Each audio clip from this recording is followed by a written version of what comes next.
warahmatullahi wabarakatuh pemirsa Antv. Senang sekali rasanya curhat bareng Ustadz bisa kembali lagi hadir ke hadapan Anda. Tentunya bersama saya Mona Ratuliu dan di samping saya sudah ada seorang Ustadz yang kayaknya semangat banget nih mau jawab pertanyaan-pertanyaan Anda.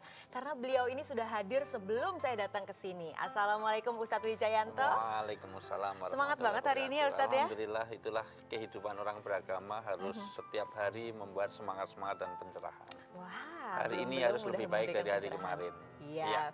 Baik, dan bagi Anda yang ingin bertanya kepada Ustadz Wijayanto, silahkan ke 021-8511-836.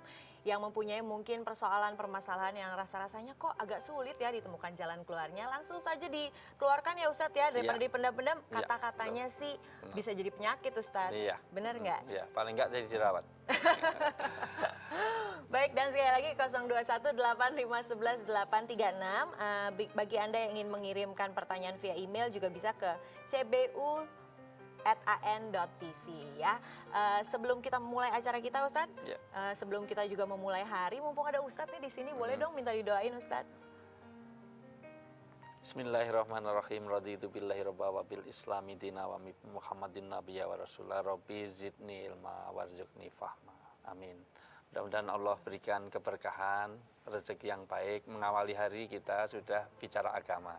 Mudah-mudahan agama ini akan memandu hidup kita. Dengan agama nanti hidup kita jadi terarah, dengan ilmu hidup jadi mudah, dengan cinta hidup jadi indah.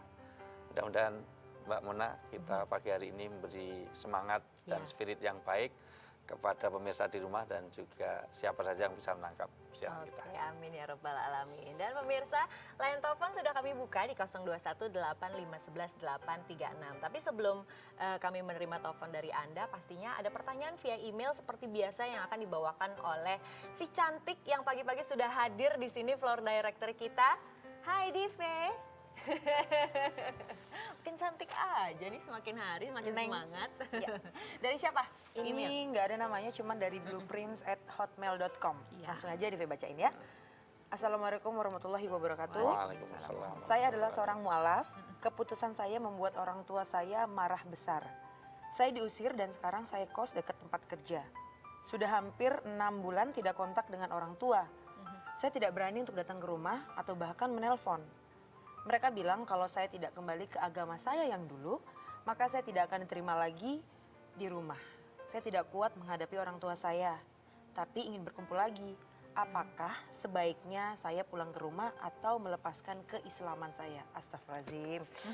Ini nggak tahu perempuan atau laki-laki. Oh iya, nggak ada namanya juga ya. Tapi kayaknya email seperti ini juga nggak satu. Ada beberapa orang yang punya permasalahan yang sama kali ya. Kayaknya mungkin banyak. Dan gitu sekarang mudah-mudahan bisa dijawab sama Pak Ustadz. Oke, terima kasih. Terima kasih kembali. Waalaikumsalam. Pak Ustadz, gimana Pak Ustadz? Iya. Benar ya, kayaknya ada beberapa orang yang permasalahannya hampir sama. Iya, kalau karena, menjadi mualaf pasti jadi masalah juga di keluarga. Karena memang yang paling susah bagi kita adalah memadukan ideologi. Orang itu kadang-kadang kan kuncinya ada di hati. Kalau hatinya sudah tidak cocok, maka apapun tidak bisa menyatukan.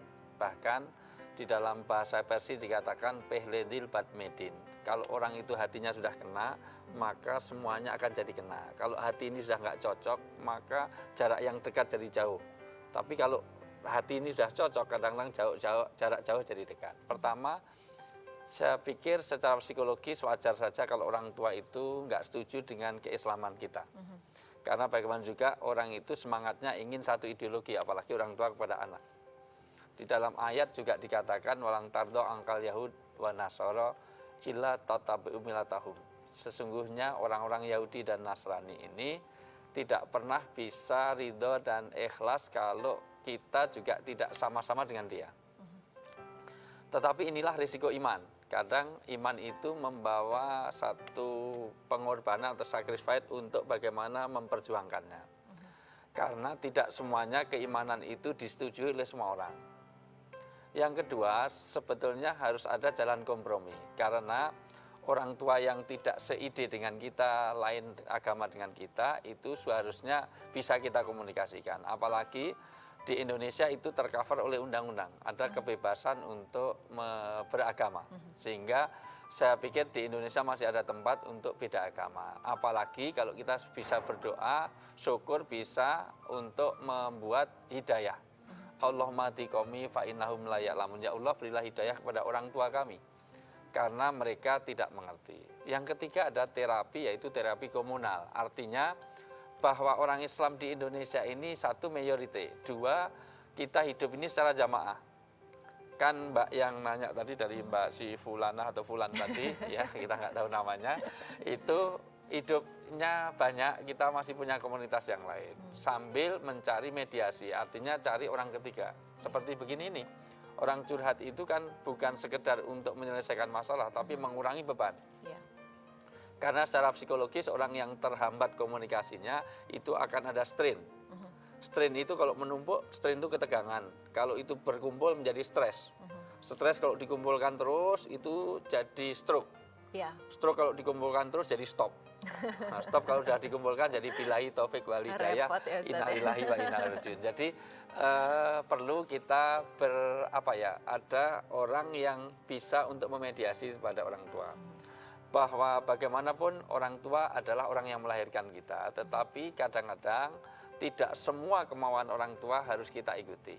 Maka dalam surat Luqman ayat 15, Allah sendiri berfirman bahwa kita harus baik pada orang tua meskipun orang tua itu juga beda agama dengan kita. Cuman masalahnya kalau sudah menyangkut ideologis, kita tidak bisa kompromi. Jadi selain bersabar juga cari orang ketiga Iya, ini ya orang Ustadz ketiga ya, untuk bisa berkomunikasi kembali karena Baik. kita tidak ada alasan untuk benci pada orang tua kita.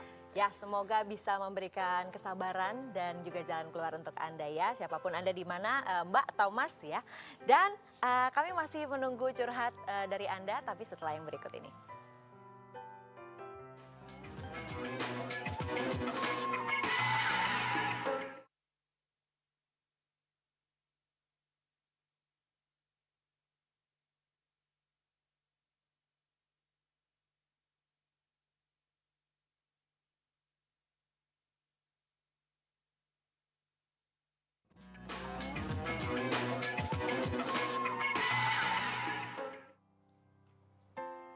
Pemirsa Antv, terima kasih masih bersama kami di Curhat Bareng Ustadz. Dan bagi Anda yang mempunyai masalah yang rasa-rasanya kok agak sulit ya ditemukan jalan keluarnya, bisa menelpon ke kami ke 021 8511 836. Dan mudah-mudahan kata-kata bijak dari Ustadz kita hari ini bisa membantu Anda menemukan jalan keluarnya atau setidaknya menenangkan hati Anda. Sekali lagi di 021 8511 836. Boleh mengenai apa saja, bisa pernikahan, keluarga, atau mungkin masalah pergaulan, pertemanan, banyak sekali ya Ustadz ya. Iya.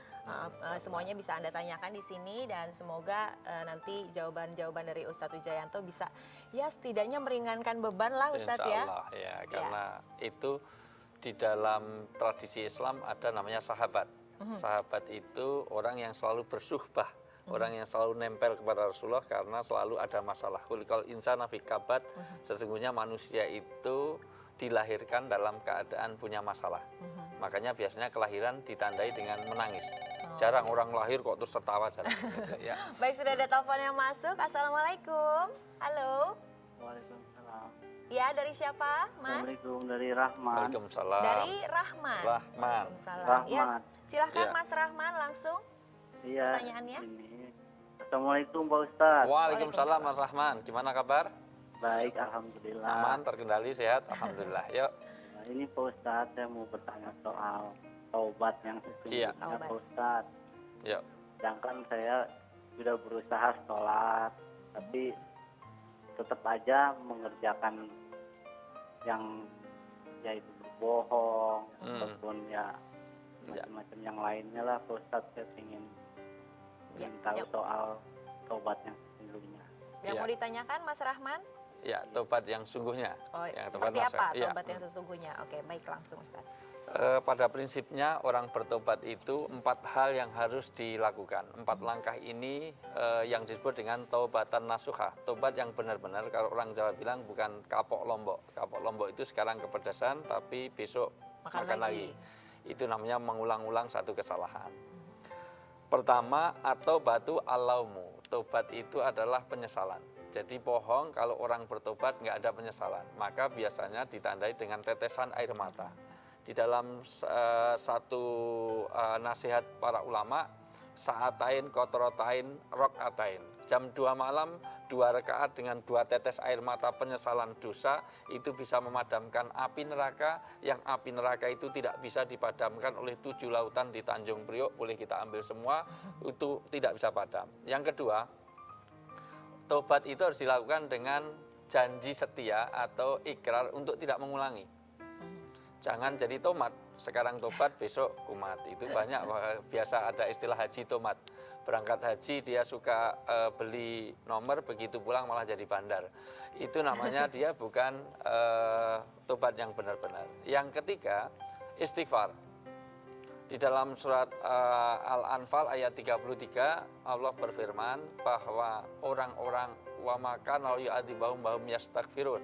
Sesungguhnya orang yang istighfar ini dibebaskan dari azab. Artinya dia minta maaf. Tentu kalau kesalahannya kepada sesama kita, minta maafnya double. 1 kepada Allah, 2 kepada orang yang kita yang bersangkutan. Misalnya saya punya utang enggak ngembaliin ke Mbak Mona, maka ya saya kembalikan uang itu ke Mbak Mona sambil minta maaf pada Allah dan minta maaf pada Mbak Mona. Dan yang ketiga, yang keempat, atbi sayiat bil hasanah. Ikutilah satu kesalahan dosa itu dengan membuat kifarah-kifarat atau membuat satu denda atas diri kita sendiri, itu dengan mengikutinya dengan amal baik.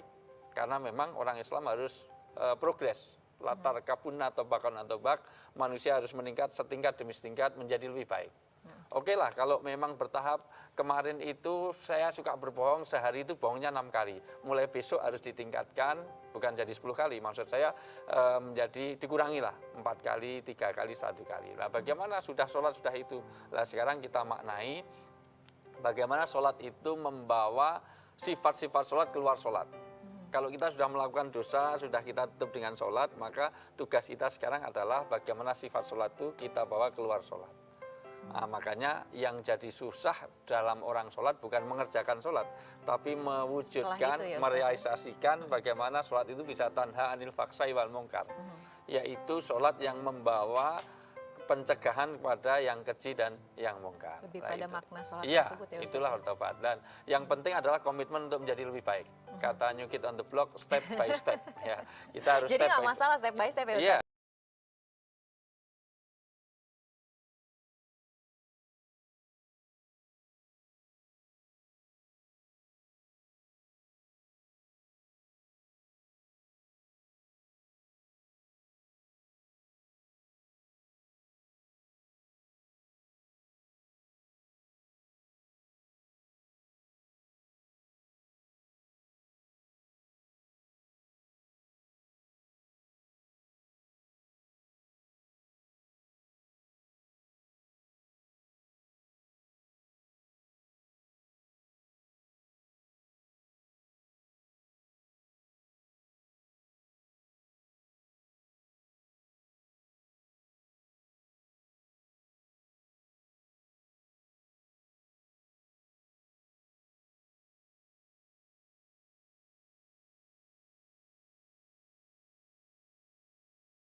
Di Curhat Bareng Ustadz.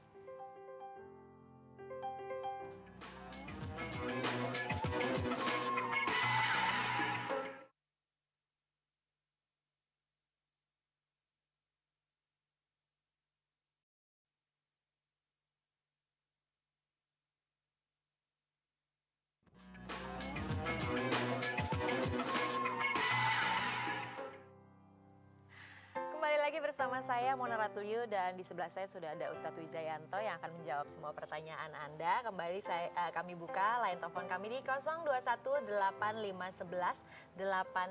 Anda bisa mencurahkan isi hati Anda mengenai apa saja supaya beban Anda pastinya lebih ringan dan mudah-mudahan juga insya Allah justru bisa mendapatkan jalan keluarnya ya Ustadz ya. Amin, amin. Apa saja boleh, Ya, masalah ya. rumah tangga bisa atau Ya. mungkin yang lebih banyak sih biasanya rumah tangga Ustadz. Iya. Tapi tadi yang barusan masuk adalah mengenai taubat ya Ustadz ya. Artinya memang ya tobat itu harus dilakukan setiap orang karena Ya. tidak ada orang yang tidak punya salah. sebaik-baik orang kata Nabi adalah, ini mohon diperhatikan karena yang bersabda Nabi, jadi pasti benar. Kalau nggak benar itu bukan Nabi, itu Nabi palsu. Jadi prinsipnya sudah ada yang Wah, sudah ada telepon lagi nih Ustadz. Baik, kita terima dulu deh.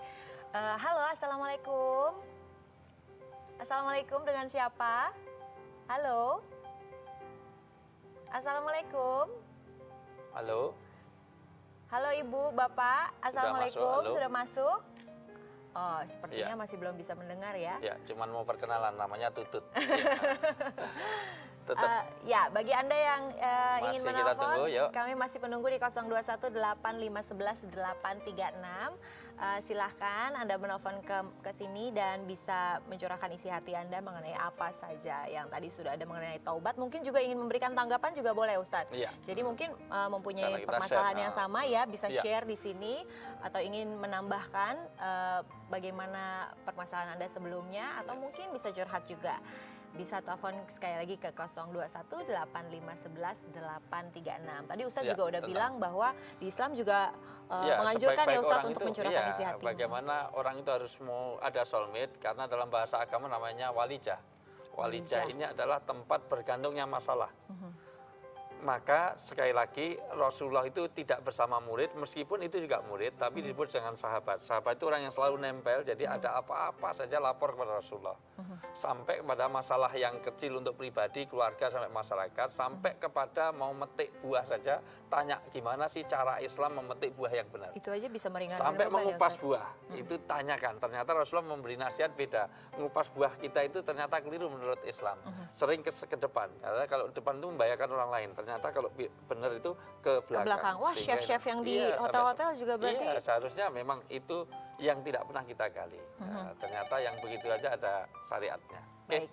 Sudah ada telepon lagi yang masuk. Halo, Assalamualaikum. Halo, Assalamualaikum. Waalaikumsalam Warahmatullahi wabarakatuh. Dengan siapa di mana? Halo, dengan siapa? Halo, Mhm. dengan Arum di Jakarta. Baik, Iya, Mbak Arum, gimana, langsung Arum? pertanyaannya. Eh,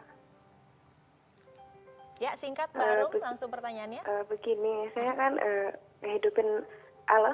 Ya. Iya. Ya, saya kan ngehidupin adik saya Mm-mm. dengan uang gak halal ya, Pak Ustadz. Nah, Iya.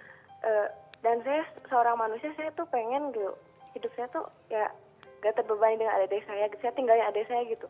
Ya. Saya nggak didik mereka, saya Kalau nggak boleh tahu tahu tentang hidup mereka. pekerjaannya apa Mbak Arum? Saya kerja malam ya, Mhm. kerja malam. Pertanyaannya? Iya, jadi Ustadz bagaimana, apa saya harus egois aja gitu, saya tinggalin adik-adik saya dan saya hidup benar-benar di jalan Allah gitu. Baik. Karena saya ngerasa nggak sempurna gitu kalau saya masih kerja malam dan saya biayain adik-adik saya gitu. Oke, dicoba Kayaknya nggak dijawab ya sempurna Mbak Arum. gitu. Iya. Ya, Iya, baik, gitu. silakan Pak Ya, Ustadz. pertama bahwa kerja itu adalah satu anjuran. Di dalam surat At-Taubah dikatakan bekerjalah kamu, nanti Allah akan menilai dan memberikan hasil atas kerjamu itu. Karena memang Islam bukan ajaran agama yang rahbaniyah. Menjadi rahib-rahib, biarawati, biksu-biksu yang orang tidak mau kerja, hanya tinggal di dalam satu rumah ibadah saja, lupa pada kerjaan. Bahkan ada orang yang tadinya, mohon maaf, itu sudah ibadahnya hebat, sholatnya luar biasa, tetapi ketika ditanya gimana dengan kerjanya, makanya dijamin orang lain, kata Nabi, orang lain itu jauh lebih baik ibadahnya daripada orang yang menggantungkan diri. Cuman masalahnya kerja yang halal itu menjadi penting, karena rezeki yang tidak halal itu tidak membawa berkah. Maka solusinya adalah sekarang kerjanya tetap, tetapi meluruskan kepada jalan yang benar. Silahkan tetap kerja.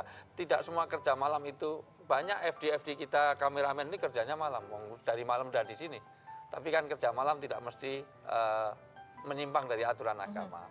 Orang-orang media itu kerjanya malam terus, malah tidurnya aja di studio, nggak punya kos. Jadi jangan tersinggung kameramen. Jadi prinsipnya adalah bahwa bagaimana rezeki yang halal itu menjadi penting, karena untuk rezeki itu ditanya dua hal, dari mana dan untuk apa. Sehingga memang rezeki itu akan membawa keberkahan, sampai Rasulullah mengatakan begini, Zaid, satu makanan yang tidak halal kau suapkan kepada anakmu, maka kamu telah masukkan api neraka dalam tubuhnya. Dia akan mengalir ke darah daging kita. Maka solusinya adalah tetaplah kerja, tetapi dicari kehalalannya. Ya. Nah, jadi kalau nggak memungkinkan, pindah ke tempat lain yang lebih halal, jauh lebih baik. Ya. Terima kasih banyak Ustadz Wijayanto sudah sama-sama. menenangkan hati dan jiwa para pemirsa Antv pagi hari ini. Jangan kapok ya Ustadz, Insya Allah, minggu depan mudah-mudahan kita masih saya ada nggak di setiap blacklist. Senin sampai Ya, Jumat. mudah-mudahan masih lagu di Antv. Oh masih dong Ya. Ustadz, nanti